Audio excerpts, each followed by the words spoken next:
sure would. Would everybody place your hand over your heart and with me begin? I pledge allegiance to the flag of the United States of America and to the republic for which it stands, one nation, under God, indivisible, with liberty and justice for all. Thank you, Maria. You're welcome. Determination of a quorum. Madam President, all 5 directors are here. You have a quorum. Thank you. And before we get into the approval of agenda, Kurt, do you have a couple of items here? Yes, ma'am, I do. So on item between 10 and item 11, 10B. if you would insert 10B, the general manager's report, unless you don't want me to talk much tonight. No, we want to hear you talk. Okay, and the second item is on item 8, update on NextEra Solar Project, proposed will serve letter with water supply agreement, and Gil has an update. Yeah, the bottom line is I'm going to recommend that they be taken off calendar for tonight. What's occurred just within minutes of tonight's board meeting, at 5:41 p.m. the district received a letter from the law firm that represents the Coalition of Responsible Solar. They once again have lodged an objection to taking action on this matter prior to the Board of Supervisors approving the Joshua Tree Solar Farm project. I've read through this rather large document again. Let's see, it's several pages, a lot of legal citations. I read it quickly. I don't have any undue concern about it, but prudence dictates that I forward this objection to my partner, Steve Abbott, who is more inclined to respond to CEQA allegations, lack of CEQA compliance. Fortunately, we have a meeting scheduled for next week. Yes. In fact, it's the day after the Board of Supervisors once again acts on this matter. Again, I'm not unduly concerned about the additional objections raised by the coalition's law firm attorneys, but prudence dictates that I let my partner analyze it and give you an appropriate response before we take action. I appreciate that. Thank you. Then with the addition of item 10B, General Manager's Report, and the tabling of item 8, update on NextEra, do I have a motion to approve? I'll make that motion. I'll second it. Aye. Aye. Aye. Aye. So moved. Public comment. Members of the public may address the board at this time with regard to matters within the board's jurisdiction that are not listed on the agenda. State law prohibits the board of directors from discussing or taking action on items not included on the agenda. Members of the public will have the opportunity for public comment on any item listed on the agenda when it is addressed on the agenda. Please limit comments to 3 minutes or less. Do I have public comment? Name and community. El Enriquez, Joshua Tree, Sunfair Community.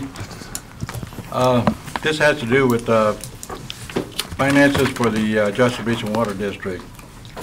Recently, the district board of directors increased fees for basic monthly fees and also water rate fees. And from 2006, the basic fee, monthly fee, was $20 a month. And as of this date, in 2016, it's $25.29. For the life of this increase of the monthly fees, the rates are going to be going up from 2006 to 2018, almost 28%. And also the basic usage fees for the same period are going to go up almost 31%. As far as I'm concerned, these are excessive fees that the district board is initiating. In the past, the board reserve and cash on hand amount was approximately $4 million. And at that time, they said that would be 1 year's expenses. Last year, it was up to $5 million. That was cash on hand. Now, at the present time, it's approximately $8 million cash on hand and reserve. So My comment is that the fees that the board of directors have been imposing on the ratepayers has been excessive, and as this year it's going to be election year, there's 3 positions open on the board, and it'd be just like in the past. They'll probably reduce the fees for this year just so that they can get re-elected. Thank you. Thank you. Any other public comment?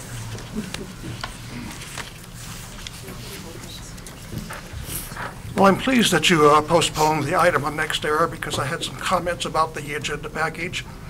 First, I want to say the last regularly scheduled board of directors meeting here was the best I've ever seen in years. I actually cheered and clapped at home when, after a year of discussing of next era, it was finally disclosed that you're not dealing with next era. You're dealing with a shell company that they formed so that they had no corporate liability where the capital was. And that was a wonderful disclosure. I'm sorry it took a year to be disclosed, but it was finally out in the open. Now, I read the entire 34-page agenda package that was presented to you, and then, of course, the meat of it was postponed, which is wonderful because you have more time to investigate who you're really dealing with.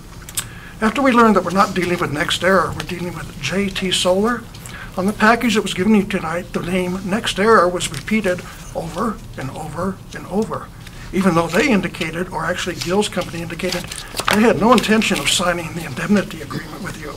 They weren't going to put the big money on the line. They were going to leave the shell there to be on the line. Within that same document, there's 3 corporate names: NextEra, NextEra LLC, and Joshua Tree Solar. Who are we dealing with? I also noticed that Joshua Tree Solar doesn't even have a mailing address. They're a Delaware LLC, and their mailing address is care of NextEra in Florida. Does Joshua Tree Solar exist in the second drawer in a file cabinet somewhere in NextEra's office in Florida? This really smells bad. I've spent 30 years in the foreclosure business, and I've seen partnerships, limited partnerships, trusts. I've seen layer on layer of privacy. Doesn't shield liability, but it shields privacy so that you really don't see who the money is. And that's what I'm seeing here. And if we're going to have a company that might have, referring to JT Solar, LLC, that might have less money in the bank than I do, you should know that. And I hope you find out before our next meeting. Thank you. Thank you. Any other public comment, Tom?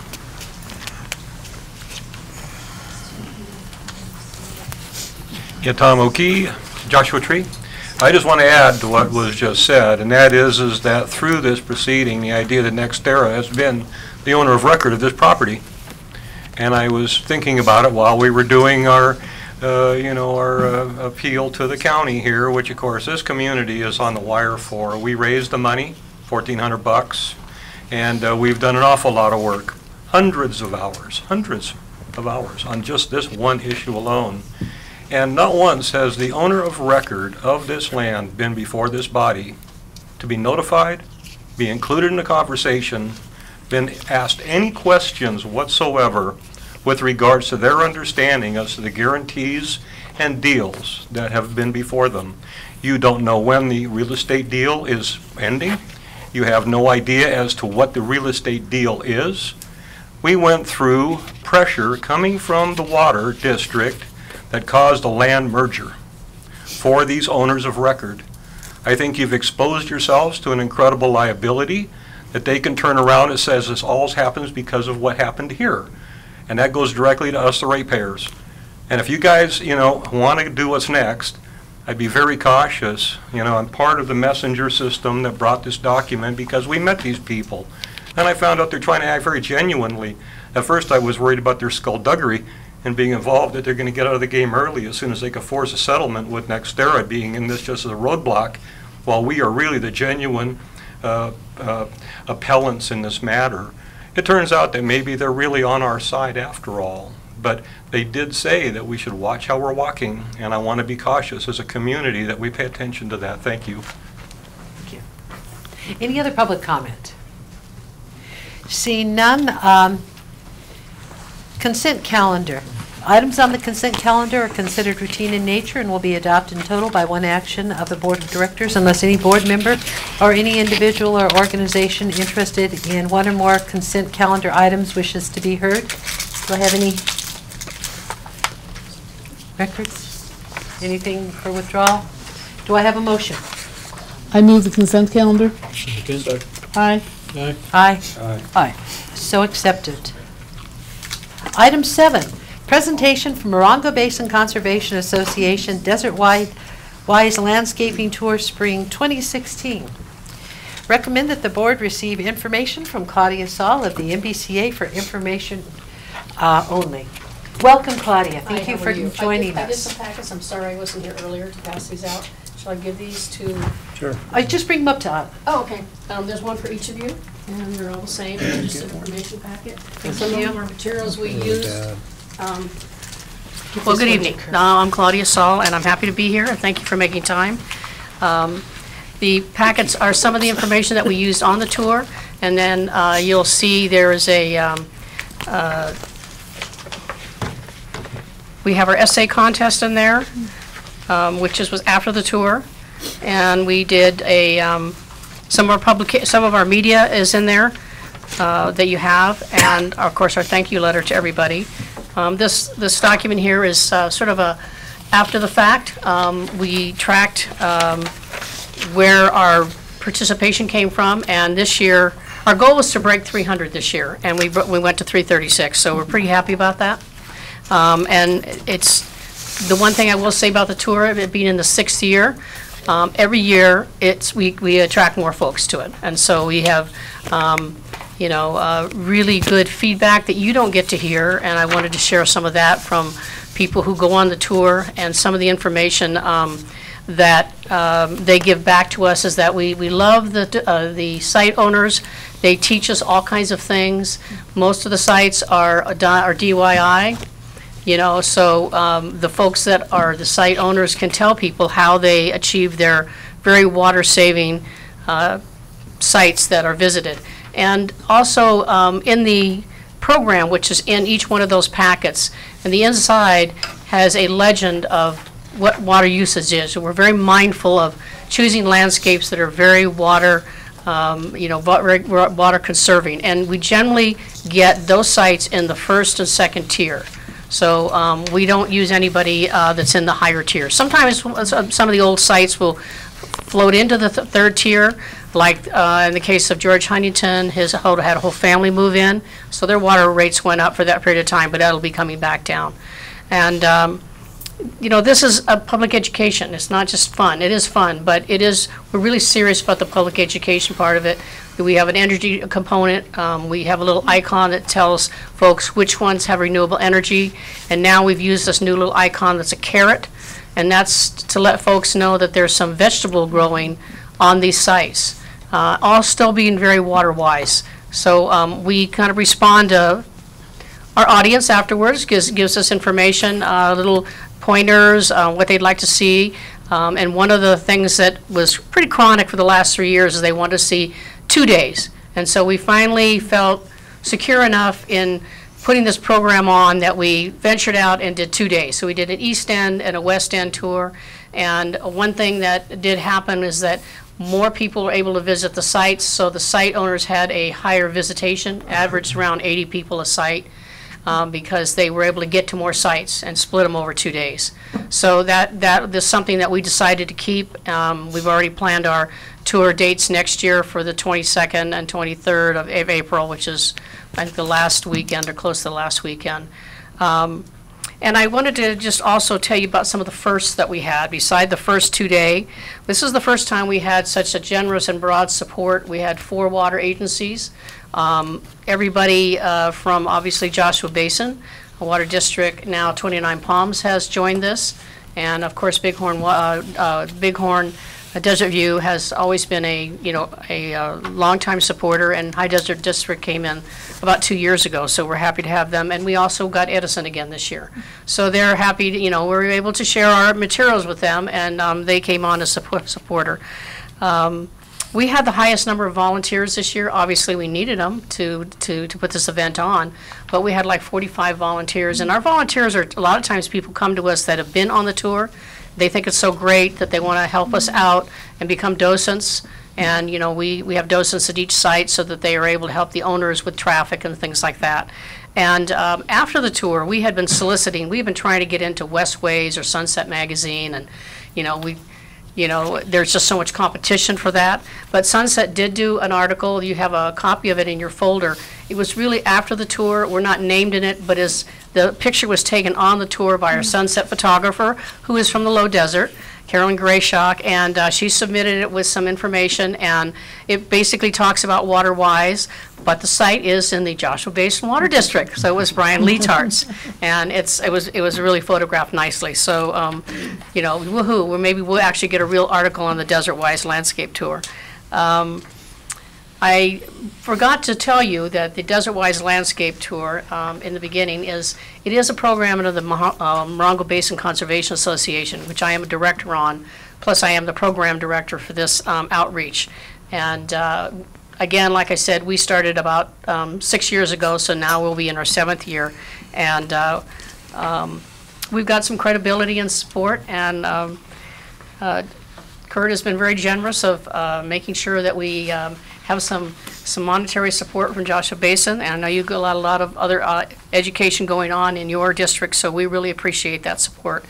I just want to end this with reading the first place essay. It's very inspiring. There's all the essays are in your folders, but this one is particularly good this year.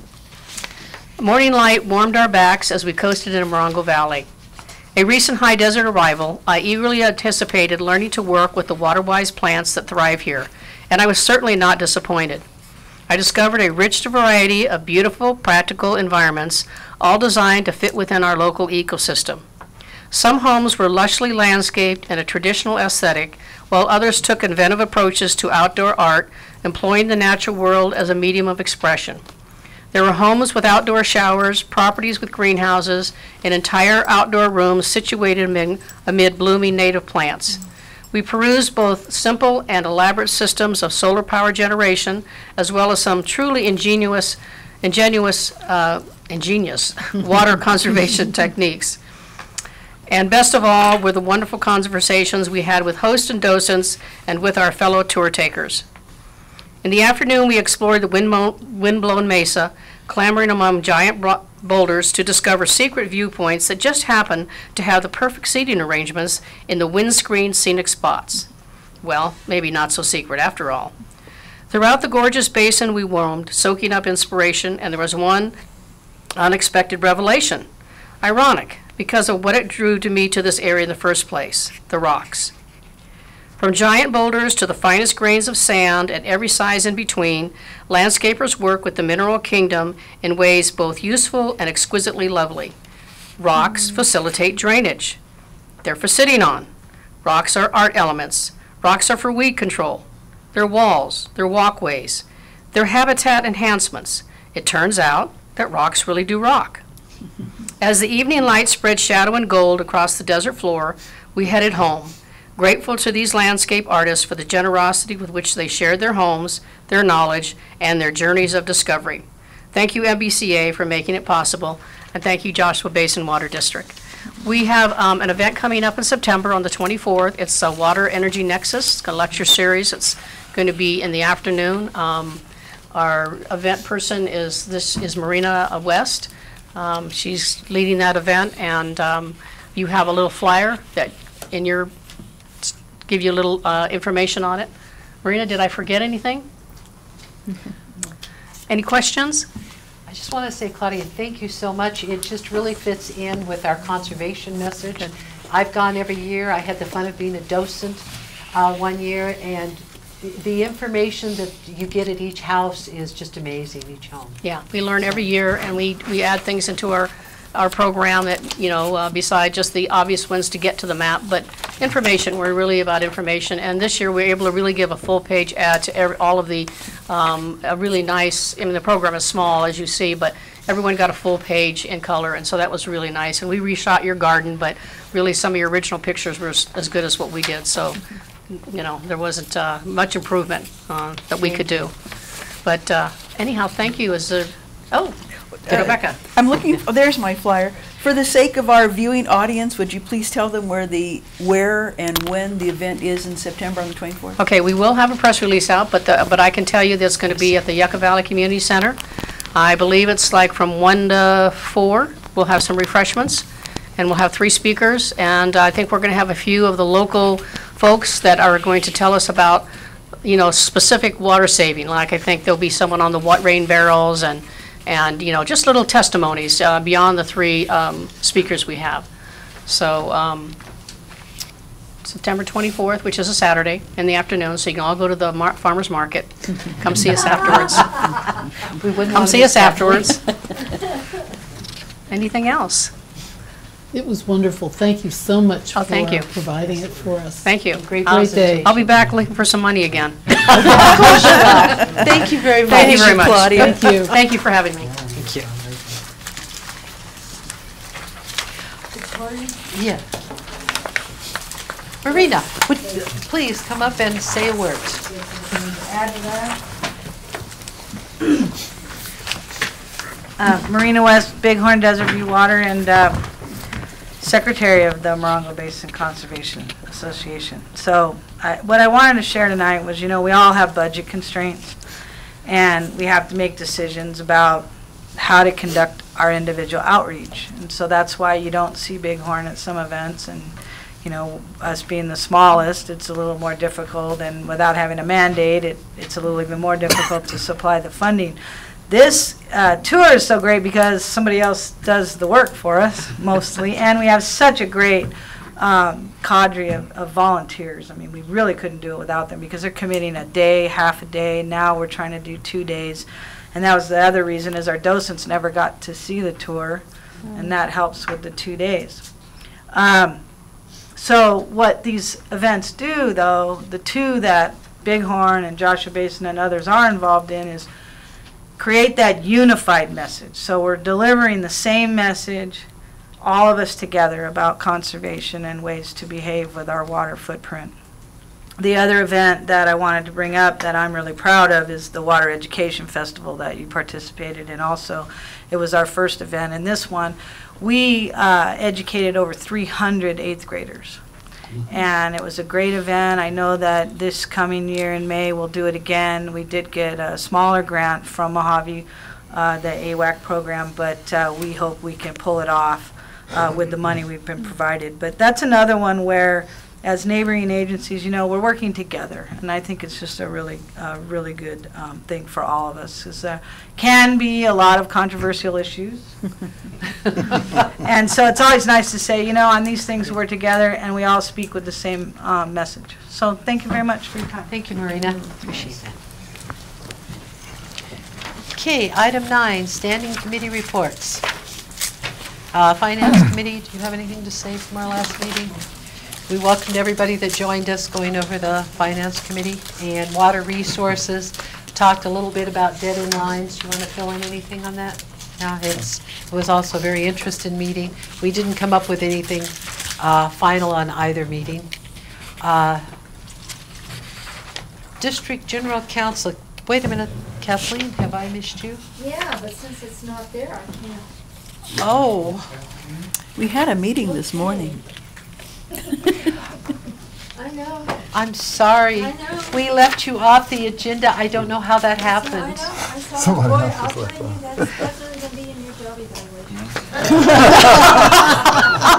I could see as I was going through here that you were not on it. Well, you should have checked the agenda. So it's, We approved the agenda. we did. Okay. District General Counsel report? I have no open session report. This will have to be the most shortest meeting we've ever had. I love it. We're winding down quick. I'm not done yet. Okay, thank you very much, Gil. General Manager? You want me to go through this report? Absolutely. Okay. So our conservation figures. Mr., well, never mind, we don't need to project it. We'll shorten this up. So our July production was down 18% compared from in July of 2013. June and July cumulative average is 14% for the 2 months. That's totally voluntary because our mandatory conservation is 0. And I think it's a very fine performance by the community, especially when we remember how warm and dry June and July were. So it's, I just think it's excellent. However, we've also noticed some comments from the public that indicate that folks think that there are no longer any restrictions on water use. And so I wanted to take a moment and point out that that's not the case. That most of the restrictions that were in effect in 2015 continue to be in effect in 2016, according to the State Water Resource Control Board's emergency regulations that were promulgated from the governor's continuing emergency regulations. They include no watering within 48 hours of measurable rainfall, and what's measurable? 1/4 inch. So we don't get measurable rainfall apparently. No washing of sidewalks and driveways with a hose. Overwatering that produces runoff onto non-irrigated surfaces is prohibited, as is the washing of cars without a hose shut-off nozzle. So additionally, hotels are still required to notify customers of the option to not have their laundry done every day. And restaurants are required to not serve water unless requested. And it's becoming rather common in the restaurants that I've gone to in the last 4 days since I got back from vacation. So if the board would like, one of the things that we haven't done yet is revisit the voluntary conservation target. So we could put that on next week's agenda. And if you want, that would also allow us the opportunity to revisit the existing and current conservation ordinance, just to bring a refresher to the public. I mean, 18% in July, cumulative 14%. A little gentle encouragement, and I think we'll continue to maintain our conservation levels, which is supposed to become a way of life in California, water conservation. Office space, just to bring you up to speed. An initial review of the office layout was completed yesterday by Michael Konishita and Associates to address the office shortage and the storage issues that we have in the inner sanctum. Initial recommendations will be received in about 3 weeks with various cost scenarios. We've also had an HVAC engineer analyze our heating and cooling system. Insufficient airflow, poor attic ducting layout, and telephones, and inadequate airflow, as a joke. Inadequate airflow are issues that appear to be resolvable to improve the heating and cooling, as well as reducing our monthly electrical costs at the office. And that report is due in about 3 weeks as well. Chromium-6. Our compliance plan due dates for the various phases are currently on track. However, the next 6 months will be time critical to stay on track. The Bureau of Reclamation pilot study final report is needed in September so that we can begin work on our engineering report. And data from that study and the engineering report are needed to assist in determining our operating and maintenance costs to be annual costs to be used in an upcoming rate study, as well as development of plans and specifications, which are due by August of 2017. Seth, Randy, and I are meeting with 29 Palms Water District tomorrow to discuss our mutual Chromium-6 efforts and determine whether there are opportunities for collaboration. And Mojave Water Agency called today, and they may be conducting a reduction, coagulation, and filtration seminar for districts with Chrom-6 issues. And as far as we know, the financial assistance packet that we sent to the State Water Resource Control Board is on track for September approval. So there'll be some board action required on that. And we've also submitted another $130,000 non-matching grant application through DWR for disadvantaged communities funding to be used for the Chromium-6 planning process. Our annual audit begins September 6th. Just a word of caution to the board that Ann and Autumn's office door has been cordoned off with caution tape to be used for the safety of our other staff. Yes. And they are under a little bit of stress. On a serious note, I came in here Sunday because I've been gone for a while to dig out the inbox, and walked in here on Sunday afternoon at 2 o'clock, and Ann had been here for 4 hours. So she is continuing to contribute countless hours to the district, as she does each year.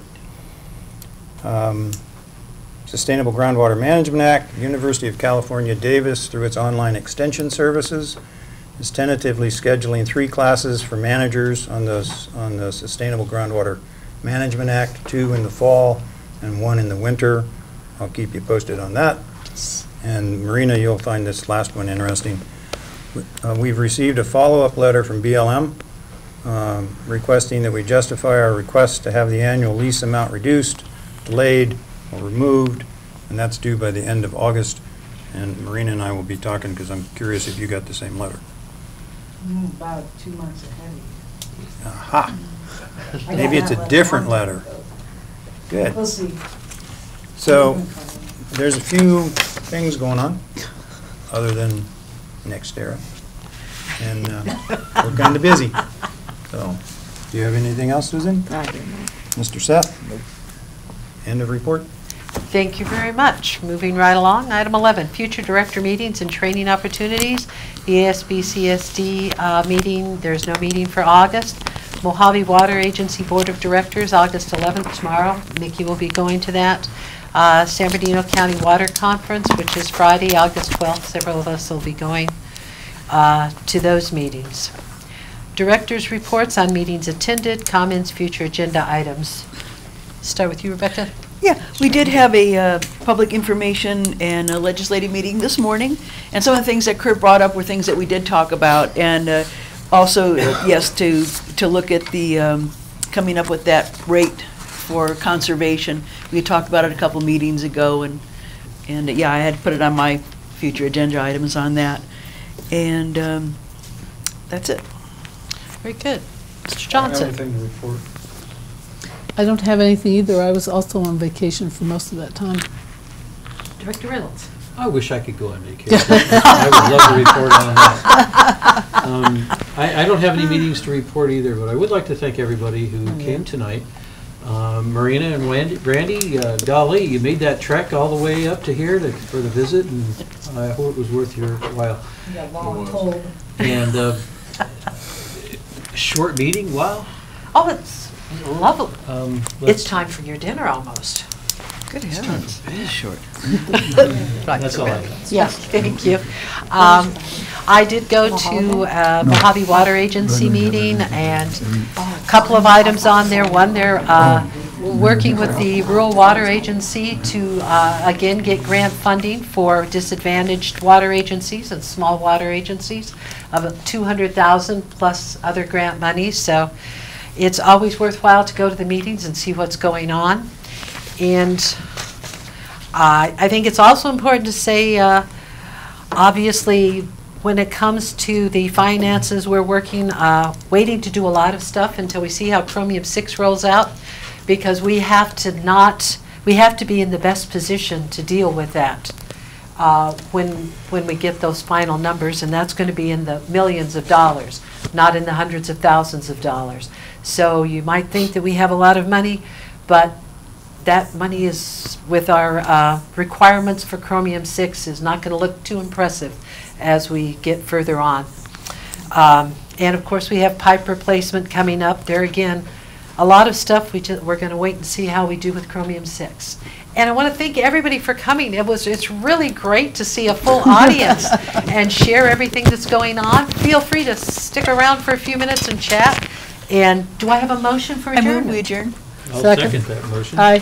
All right. Aye. We are adjourned. It's the shortest meeting we've done.